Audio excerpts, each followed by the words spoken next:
The NFL has seen its fair share of dirty hits, locker room fights, and Twitter meltdowns. But what about the players who took the violence off the field? These guys didn't just fumble their careers, they torched them in full-blown true crime. We're talking murder charges, double lives, and homicide cases that turned Sunday heroes into headline monsters. This is every NFL player that turned psycho killer. So let's get dark.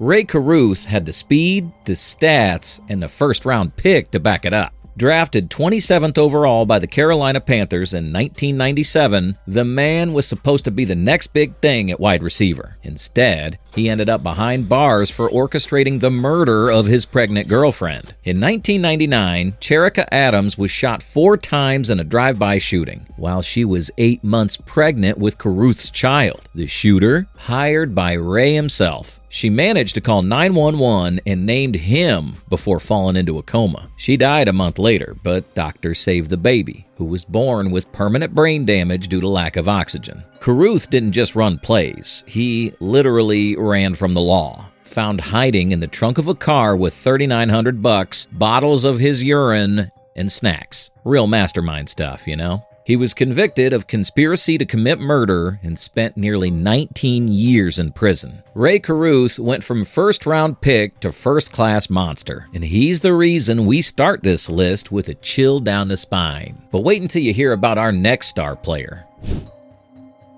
Aaron Hernandez had it all. A $40 million contract with the Patriots, a Super Bowl appearance, and the swagger of a rising star. But behind the scenes, the dude was living a double life straight out of a Netflix docuseries. In 2013, Odin Lloyd, a semi-pro football player and the boyfriend of Hernandez's fiance's sister, was found shot execution style in an industrial park. All clues pointed to Hernandez. Surveillance footage showed him with a gun. He destroyed his home security system. He even hired a cleaning crew the same day. Real subtle, right? The motive? Still a mystery. Some say it was a minor beef. Some say Aaron feared Lloyd would expose secrets about his personal life. Either way, Hernandez got life without parole. But it doesn't stop there. While awaiting trial, he was linked to a 2012 double homicide in Boston. And just when it seemed he'd never see daylight again, he took his own life in 2017. Just days after being acquitted of the double murder. He wrote John 3:16 on the wall and used bed sheets to hang himself. Some believe he did it to secure NFL death benefits for his family. Aaron Hernandez went from tight end to cold-blooded killer, and his story still haunts the league. If you thought Aaron Hernandez was the NFL's darkest chapters, hold on, because the next guy didn't just take out one person, he pulled the trigger on a full-blown massacre.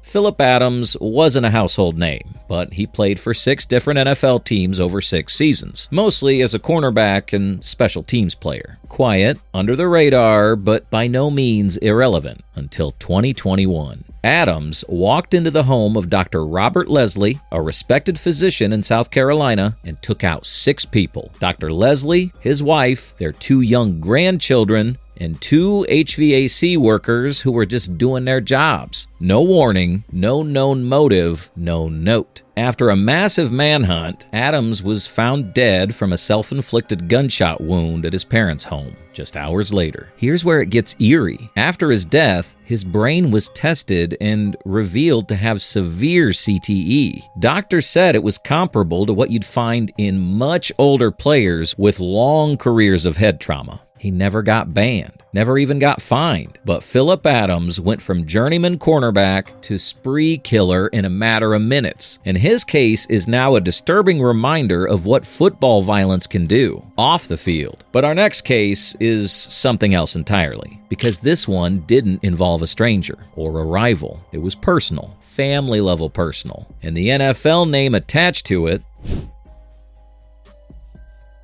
Antonio Armstrong Sr. wasn't just any player. He was a standout linebacker from Texas A&M, briefly played for the Miami Dolphins, and built a successful life after football as a motivational speaker. But in 2016, tragedy struck his Houston home. Both he and his wife Dawn were shot in the head while they slept. Their killer? Their own teenage son, Antonio Armstrong Jr. The crime shocked the entire sports world. The motive? Still unclear. Armstrong Jr. was only 16 at the time. No prior record, no history of abuse. But prosecutors argued he'd been planning the deed for weeks, searching how to silence a gun and even test firing it in his room. The case dragged on for years with multiple mistrials until 2023, when he was finally found guilty of capital murder and sentenced to life in prison without parole. This wasn't just a football tragedy. It was a family annihilation, and no amount of fame, faith, or fatherhood could have seen it coming. And if you thought that one was twisted, wait until you meet the ex-NFL player who tried to claim divine instruction for his violent rampage.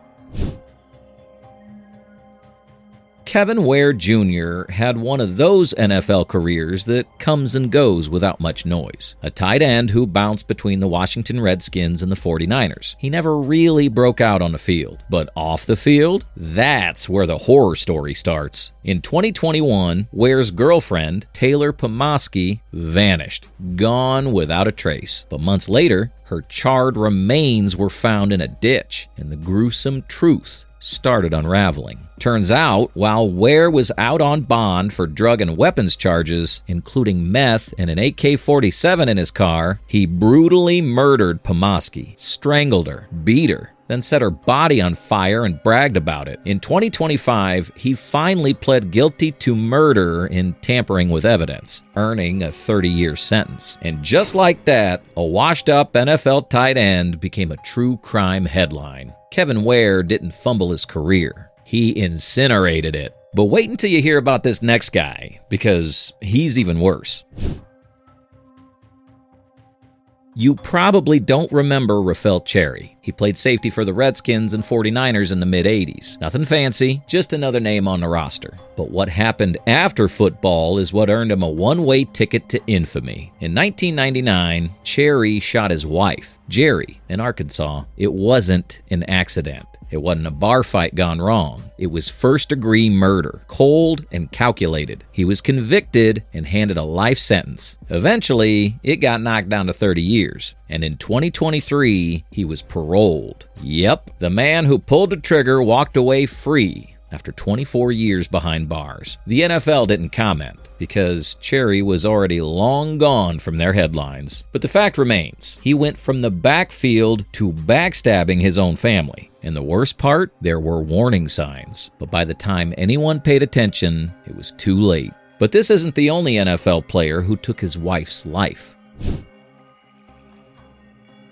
Tommy Kane was once a promising wide receiver for the Seattle Seahawks in the early 90s. Good speed, decent hands, and a future ahead of him until he threw it all away in a moment of rage. In 2003, Kane's estranged wife, Tamara Sheikh, agreed to meet with him at his home in Montreal. It was supposed to be a conversation, maybe closure. Instead, he attacked her, beat her, and stabbed her to death in front of a counselor. Yes, there was literally a therapist there when he lost control. Kane pled guilty to manslaughter, not murder, and got 18 years. Not life, just 18. This wasn't some career-ending tweet. This wasn't a suspension. It was a man taking out his wife with his bare hands and still getting out in under 2 decades. Tommy Kane didn't just end his career. He ended a life. And it's hard to find redemption after that. And if you think this is bad, then you haven't heard about the trouble player who attacked his own cellmate. If you were building the ultimate cautionary tale for college football, Lawrence Phillips would be your blueprint. He was electric at Nebraska, a first-round NFL pick in 1996, and poised for greatness. But the only thing he mastered was self-destruction. Phillips was violent, reckless, and constantly in trouble. Assault charges, domestic abuse, car chases. He bounced from team to team, burning every bridge along the way. But the real nightmare started behind bars. While serving a 31-year sentence for assault, Phillips strangled his cellmate to death in 2015, a literal prison murder. He was charged with first-degree homicide, but never faced trial, because in 2016, he was found dead in his own cell, and apparently, he took his own life. But we all know how true that would be. And this isn't even the worst NFL player story, because wait until you hear about the next one.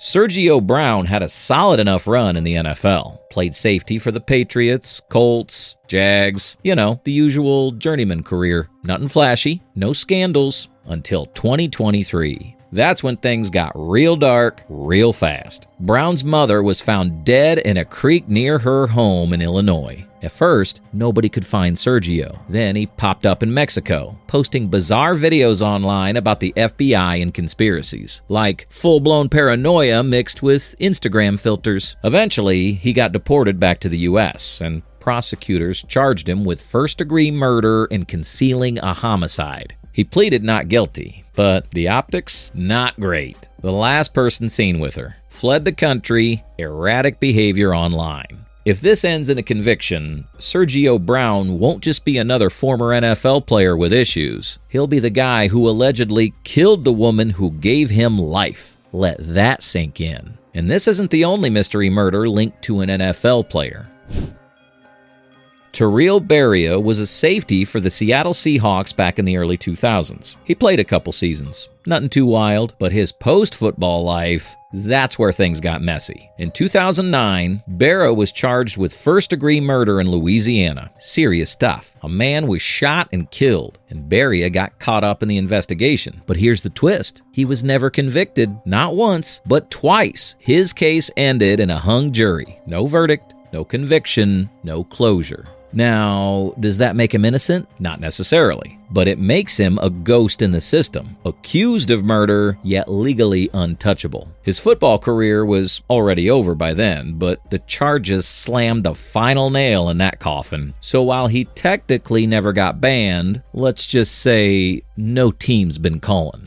Now, which one of these NFL players do you think need to be behind the bars forever? Let me know in the comments. And if you're into wild NFL stories, band legends, and drama the league hopes you forgot, go ahead and hit subscribe. If you like this video, go ahead and click on one of these other videos in the corner.